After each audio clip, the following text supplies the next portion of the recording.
Alright, ignore all the mess, but today we got,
these two back bolts, instead of being Torxes, are going to be 13 millimeters. Thrones are going to be still 15s. Backs are 13 millimeter. Another thing I'll do is usually they get stuck after about 20 years. They'll seize up on here. So when you try to wiggle this thing free, the knuckle, it's not going to want to break loose. So what I do so I'll hit with a hammer, but instead of just hitting the thread and smushing it to where it won't actually come out of the spindle anymore, I leave the castle nut, or crown nut, how you say it, on the a few threads onto there, and hit that instead of actually hitting the threads themselves, so it doesn't mushroom and get stuck.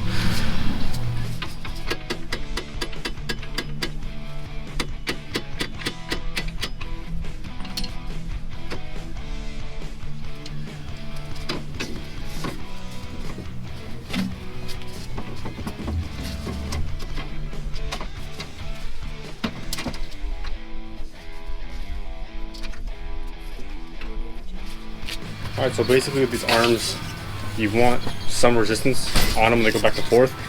This thing just, there's really not much left bushing wise that's securing it in there tightly. It's kind of flopped around. The ball joint does feel pretty decent. Nothing horrible. The boots ripped on it, but it's still in good condition, or decent condition. The floppiness of this, it's not really much left there anymore.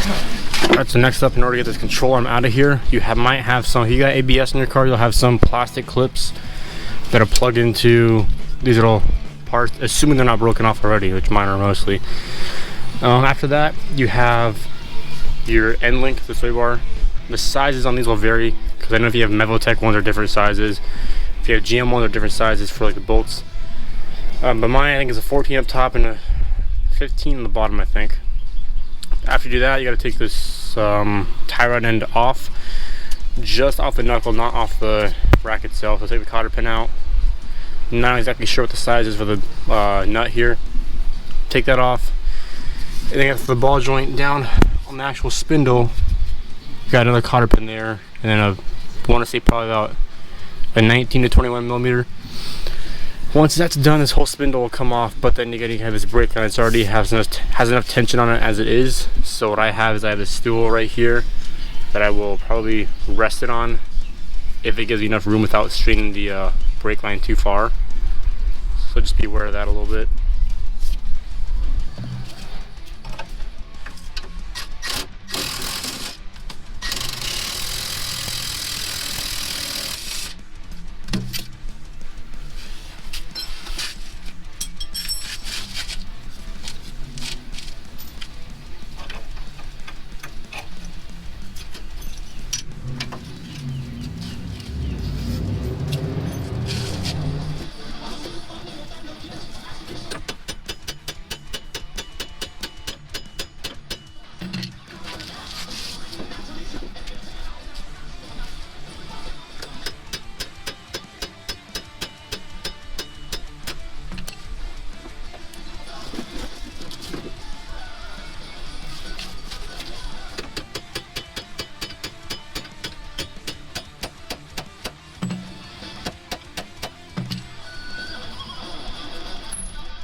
Alright, so now we got the ball joint off the actual spindle.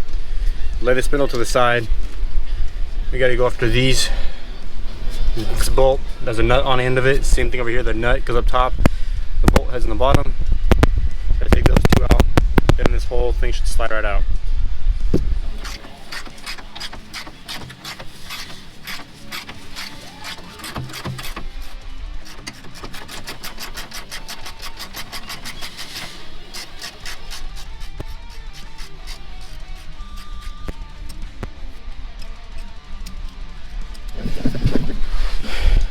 So it's been a while since I've done one of these, and one major thing I forgot.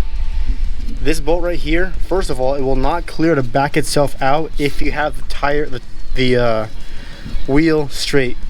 You gotta turn the wheel all the way to the left so it pulls the tie rod in that way, or else it'll stick too far out and you'll never clear the bolt.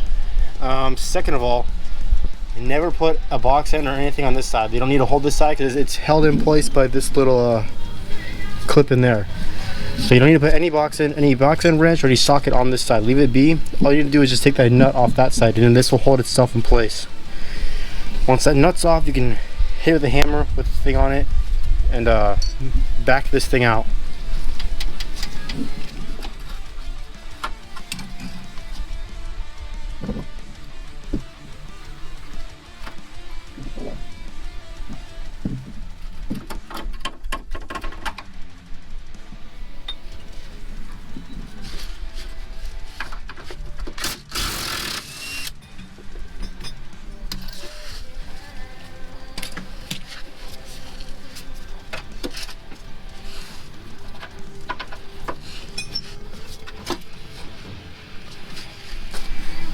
So as you can see, the rubber's all kind of shot and kind of squishing out of here. It's not a good sign. It being cracked too is also not a good sign. And then this part especially is not a good sign to see that a majority of the rubber on the sides, like the sides right here, is pretty much gone. and then seeing all the cracks around it, and being able to wiggle with my hand. It's definitely not supposed to be like that, but that's kind of what you get for 20 years of driving with these things, and especially the Arizona heat kind of take the toll faster than others, but it's expected after 20 years on the car. But we got new ones for today, so we're gonna throw those ones on right now. Also with so both these two, the bolts, the nuts that are on them, like I said with that first one, the only thing you got to do is just take the nut off there. The other one, both bolts have this little anchor hook on them. They lodge into there, so you don't gotta mess with getting a bolt or a socket on here.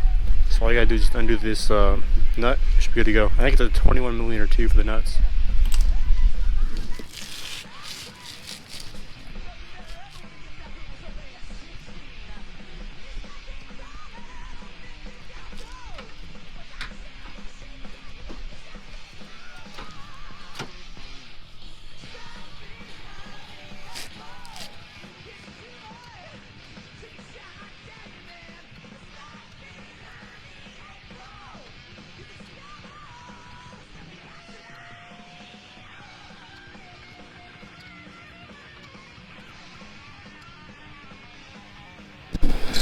So when you do the struts and put them back in, they are side directional when you build them, or if you buy them pre-built. Remember these two, the studs always are going to be in the front. Because remember how we did the torques were in the backs.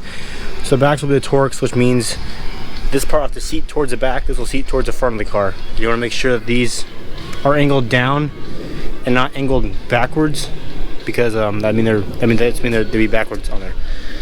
But once you got these, you want to go to these and rebuild these and see how it's kind of a lot of resistance on there, and that's kind of what you want. You don't want it to be like solid where you can't move it at all to adjust it, but you want it pretty snug on there.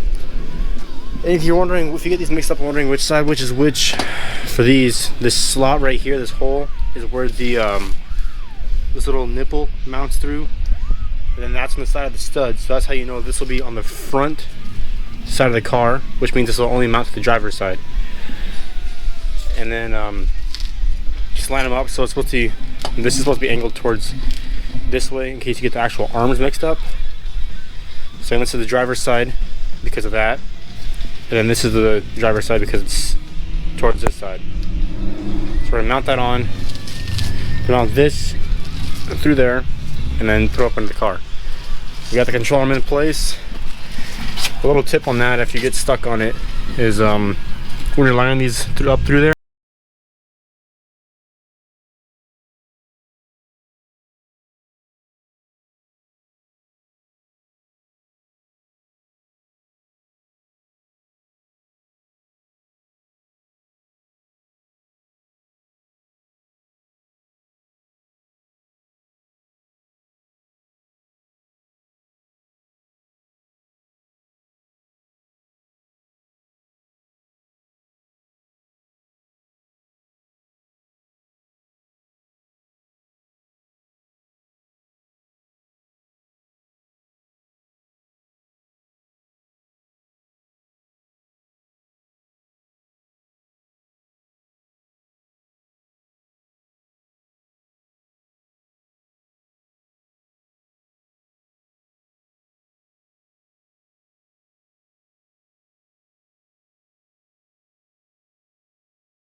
Another video, and peace out.